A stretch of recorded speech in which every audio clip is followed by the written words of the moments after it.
ಚುನಾವಣಾ ನೀತಿ ಸಂಹಿತೆ ಹಿನ್ನೆಲೆಯಲ್ಲಿ ಸಿಎಂಗೂ ಕೂಡ ತಟ್ಟಿದೆ ನೀತಿ ಸಂಹಿತೆ ಬಿಸಿ. ಇಲ್ಲಿ ಮುಖ್ಯಮಂತ್ರಿಗಳು ಅವರು ಇವರು ಅಂತಲ್ಲ, ಎಲ್ರಿಗೂ ತಟ್ಟುತ್ತೆ ಕೋಡ್ ಆಫ್ ಕಂಟೆಂಟ್. ಇಲ್ಲಿ ಮುಖ್ಯಮಂತ್ರಿಗಳೇನು ಸಪರೇಟ್ ಆಗೋದಿಲ್ಲ. ನೀತಿ ಸಂಹಿತೆ ಬಿಸಿ ಮುಖ್ಯಮಂತ್ರಿಗಳಿಗೆ ತಟ್ಟಿದೆ. ಸಿಎಂ ಕಾರು ತಪಾಸಣೆಯನ್ನ ಮಾಡಿದ್ದಾರೆ ಅಧಿಕಾರಿಗಳು, ಮಾಡಬೇಕು ಕೂಡ.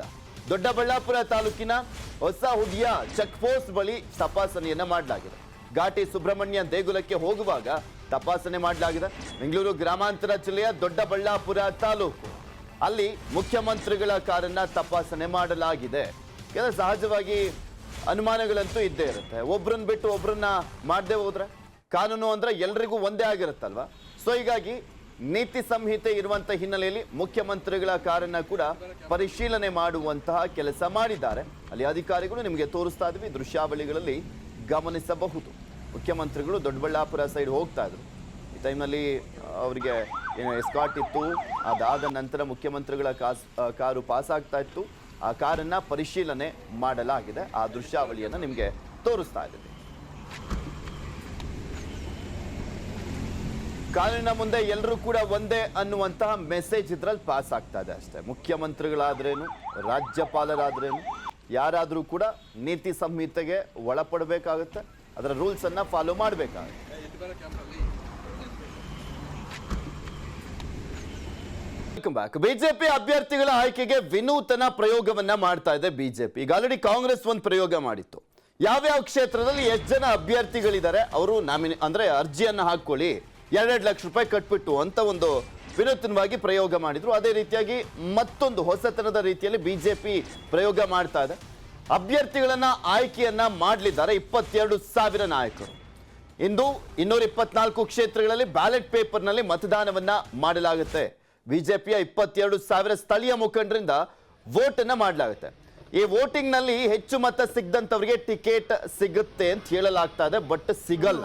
ಸುಮ್ಮನೆ ಇದೊಂದು ಮಾಡ್ಬೇಕಲ್ಲ ಅಂತ ಮಾಡ್ತಾ ಇದ್ದಾರೆ. ಬಿಕಾಸ್ ಒಂದೊಂದು ಕ್ಷೇತ್ರದಲ್ಲಿ 224 ಕ್ಷೇತ್ರ, 22,000 ಜನ.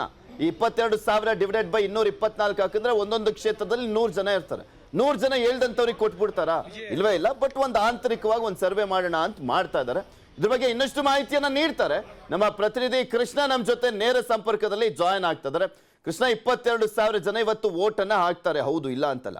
22,000 ಜನ ಡಿವೈಡೆಡ್ ಬೈ 224 ಅಂತ ಹಾಕೊಂಡ್ರೆ 100 ಜನ ಬರ್ತಾರೆ ಒಂದು ಕ್ಷೇತ್ರದಲ್ಲಿ. 100 ಜನರಲ್ಲಿ ಯಾರು 3 ಜನಕ್ಕೆ ಮಾತ್ರ ಆಪ್ಷನ್ ಇರೋದು. ಅಲ್ಲಿ ಅಭ್ಯರ್ಥಿಗಳ ಹೆಸರಿರುತ್ತಲ್ಲ ಬ್ಯಾಲೆಟ್ ಪೇಪರ್ನಲ್ಲಿ, ಅದನ್ನ ಡಿಸೈಡ್ ಮಾಡೋದು ಯಾರಂತೆ. ಈಗ ಮುಖ್ಯಮಂತ್ರಿಗಳ ಕ್ಷೇತ್ರದಲ್ಲಿ ಹೆಂಗಾಗತ್ತಂತೆ ವೋಟಿಂಗು? ಏನ್ ಮಾಹಿತಿ ಲಭ್ಯವಾಗ್ತದೆ, ಅಪ್ಡೇಟ್ಸ್ ಇದ್ರ ಬಗ್ಗೆ? ಪೃಥ್ವಿರಾಜ್, ಮುಖ್ಯವಾಗಿ ಎಲ್ಲಾ ವಿಧಾನಸಭಾ ಕ್ಷೇತ್ರಗಳಲ್ಲೂ ಕೂಡ ಇದೇ ಒಂದು ಪ್ರಕ್ರಿಯೆಯನ್ನು ರಾಜ್ಯ ಬಿಜೆಪಿ ಅನುಸರಿಸಿರುವಂತದ್ದು. ಈಗಾಗಲೇ 224 ವಿಧಾನಸಭಾ ಕ್ಷೇತ್ರದಲ್ಲಿ ಏಕಕಾಲಕ್ಕೆ ಈಗಾಗಲೇ ಮತದಾನ ಪ್ರಕ್ರಿಯೆ ಆರಂಭ ಆಗಿರತಕ್ಕಂಥದ್ದು. ಯಾಕಂದ್ರೆ ಚುನಾವಣೆ ಟಿಕೆಟ್ ಅನೌನ್ಸ್ ಆಗುವಂತ ಸಂದರ್ಭದಲ್ಲಿ ಬಂಡಾಯ ಮತ್ತು ಅಸಮಾಧಾನ ಬುಗಿಲೇಳಬಹುದು. ಅದೇ ಒಂದು ಕಾರಣಕ್ಕೋಸ್ಕರವಾಗಿ ಯಾವುದೇ ರೀತಿಯಂತ ಗೊಂದಲ ಆಗಬಾರದು ಅನ್ನೋ ಒಂದು ಕಾರಣಕ್ಕೋಸ್ಕರವಾಗಿ ಸ್ಥಳೀಯ ಮುಖಂಡರ ಅಭಿಪ್ರಾಯ ಕೂಡ ಪರಿಗಣಿಸುವಂತದ್ದು. ಅದಕ್ಕೋಸ್ಕರವಾಗಿಯೇ ಈಗ ಬ್ಯಾಲೆಟ್ ಪೇಪರ್ ಮುಖಾಂತರವಾಗಿ ಮತದಾನ ಪ್ರಕ್ರಿಯೆ ಶುರು ಮಾಡಿರುವಂತದ್ದು. ಬೆಳಗ್ಗೆ 9 ಗಂಟೆಯಿಂದ 224 ವಿಧಾನಸಭಾ ಕ್ಷೇತ್ರದಲ್ಲಿ ಈಗಾಗಲೇ ಮತದಾನ ಶುರುವಾಗಿರುವಂತದ್ದು. ಬೆಂಗಳೂರಿನ 3 ಕಡೆ ಬ್ಯಾಟನ್ಪುರ, ಸೌತರ್ನ್ ಸರ್ಕಲ್ ಮತ್ತೆ ಅರಮನೆ ಮೈದಾನದಲ್ಲಿ ಈಗಾಗಲೇ ನಡೀತಿರುವಂತದ್ದು. ಪೃಥ್ವಿರಾಜ್, ಈಗ ನಾವೀಗ ಅರಮನೆ ಮೈದಾನದ ಒಂದು ಮತಗಟ್ಟೆ ಕೇಂದ್ರದಲ್ಲಿದ್ದೇವೆ. ನೀವು ನೋಡ್ತಾ ಇರಬಹುದು ಚುನಾವಣೆ ಯಾವ ರೀತಿಯಾಗಿ ಮತದಾನ ನಡೆಯುತ್ತೆ ಅದೇ ರೀತಿಯಾಗಿ ಚುನಾವಣಾ ಕೇಂದ್ರದ ಮಾದರಿ ರೀತಿಯಲ್ಲಿ ಈಗಾಗಲೇ ಒಂದು ಮತದಾನ ಪ್ರಕ್ರಿಯೆ ಶುರು ನಡೀತಾ ಇರುವಂತದ್ದು. ಮುಖ್ಯವಾಗಿ ಈಗಾಗಲೇ ಮತದಾನಕ್ಕೆ ಬರುವಂತಹ ಒಂದು ಪದಾಧಿಕಾರಿಗಳು ಮತ್ತೆ ವಿವಿಧ ಮೋರ್ಚಾದ ನಾಯಕರುಗಳೇನಿದೆ ಅವರು ಅಲ್ಲಿ ಪಟ್ಟಿಯಲ್ಲಿ ತಮ್ಮ ಹೆಸರಿರಬೇಕಾಗುತ್ತೆ. ಆ ಹೆಸರಲ್ಲಿ ಇದ್ದಂತ ಸಂದರ್ಭದಲ್ಲಿ ಅಲ್ಲಿ ಸಹಿ ಮಾಡಿ ಮತ್ತೆ ಆ ಪಕ್ಷದಿಂದ ಒಂದು ಕಾರ್ಡ್ ಅನ್ನ ಕೊಟ್ಟಿರ್ತಾರೆ. ಆ ಒಂದು ಕಾರ್ಡ್ ಅನ್ನ ತೋರಿಸಬೇಕಾಗುತ್ತೆ. ಆ ಕಾರ್ಡ್ ಅನ್ನು ತೋರಿಸಿ ಅಲ್ಲಿ ಸಹಿ ಮಾಡೋದ್ರ ಮುಖಾಂತರವಾಗಿ ಅಂತಿಮವಾಗಿ ಒಳಗಡೆ ಈಗಾಗಲೇ ನಾವು ಕಾಣಬಹುದಾಗಿದೆ. ನಮ್ಮ ಮುಂಭಾಗದಲ್ಲಿ ಏನು ಬಾಗಿಲೇನು ಕಾಣ್ತಾ ಇದೀವಿ ಅಲ್ಲಿ ಡೋರ್ ಕ್ಲೋಸ್ ಆಗಿದೆ. ಅಲ್ಲಿ ಮಾಧ್ಯಮಗಳಿಗೂ ಕೂಡ ಯಾರಿಗೂ ಕೂಡ ನಿಷೇಧವನ್ನು ಇರಲಾಗಿದೆ. ಒಳಗಡೆ ಹೋಗಿ ಸಭೆ ಕೂಡ ಒಂದು ನಡೀತಾ ಇದೆ. ಸಭೆ ಸದ್ಯಕ್ಕೆ ಯಾರಿಗೆ ಮತವನ್ನ ಹಾಕಬೇಕು, ಅಭ್ಯರ್ಥಿಗಳನ್ನ ಯಾರನ್ನ ಆಯ್ಕೆ ಮಾಡಬೇಕು ಅನ್ನೋ ಒಂದು ನಿಟ್ಟಿನಲ್ಲಿ ಒಂದಷ್ಟು ಸಲಹೆ ಸೂಚನೆಗಳನ್ನ ಮುಖ್ಯವಾಗಿ ಹಿರಿಯ ನಾಯಕರು ಅಂದ್ರೆ ಸಂಸದ ಪ್ರತಾಪ್ ಸಿಂಹ ಅವರು ಈಗ ಸಭೆಯನ್ನು ತೆಗೆದುಕೊಂಡಿರುವಂತದ್ದು. ಒಂದು ಶಾಂತಿನಗರಕ್ಕೆ ಸಂಬಂಧಪಟ್ಟಂತಹ ಪ್ರಮುಖವಾದಂತಹ ಒಂದು ಮುಖಂಡರ ಜೊತೆ ಸಭೆಯನ್ನು ಮಾಡ್ತಾ ಇರುವಂತದ್ದು. ಆ ಮುಖಾಂತರವಾಗಿ ಅಂದ್ರೆ ಮೊದಲ ಎರಡನೇ ಮತ್ತೆ 3ನೇ ಪ್ರಶಸ್ತಿಯ ಆಧಾರದ ಮೇಲೆ ಅಂದ್ರೆ ಪಕ್ಷದಿಂದನೇ ಸಂಭಾವ್ಯ ಅಭ್ಯರ್ಥಿಗಳ ಹೆಸರು ಕೊಡಲಾಗುತ್ತೆ ಬ್ಯಾಲೆಟ್ ಪೇಪರ್ ನಲ್ಲಿ.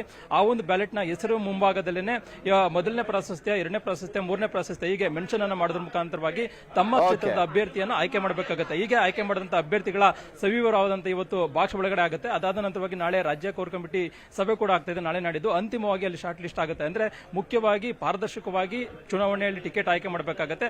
ಅದೇ ಒಂದು ಕಾರಣಕ್ಕೋಸ್ಕರವಾಗಿ ರಾಜ್ಯದ ಹೈಕಮಾಂಡ್ ನಾಯಕರು ಈ ರೀತಿಯಾದಂತಹ ಅಸ್ತ್ರವನ್ನ ಪ್ರಯೋಗವನ್ನು ಮಾಡಿದರೆ. ಆದ್ರೆ ಬರ್ತಕ್ಕಂಥ ದಿನಗಳಲ್ಲಿ ಚುನಾವಣೆ ಆಯ್ಕೆ ಪಟ್ಟಿ ಪ್ರಕಟ ಆದಂತ ಸಂದರ್ಭದಲ್ಲಿ ಬಂಡಾಯ ಭುಗಿಲೇಳುವಂತ ಸಾಧ್ಯತೆ ಇದೆ. ಯಾಕಂದ್ರೆ ಇದು ಒಂದು ನೋಡೋಣ ಕೃಷ್ಣ ಕೇವಲವಾಗಿ ಯಾವ ರೀತಿಯಾಗಿ ಈ ಒಂದು ವೋಟಿಂಗ್ ಇದೆಯಲ್ಲ ಇದನ್ನ ಕನ್ಸಿಡರ್ ಮಾಡಲಾಗುತ್ತೆ ಅನ್ನುವಂಥದ್ದನ್ನ ಕೋರ್ ಕಮಿಟಿ ಸಭೆಯಲ್ಲಿ. ಧನ್ಯವಾದ ನಿಮ್ಮೆಲ್ಲ ಮಾಹಿತಿಗಾಗಿ.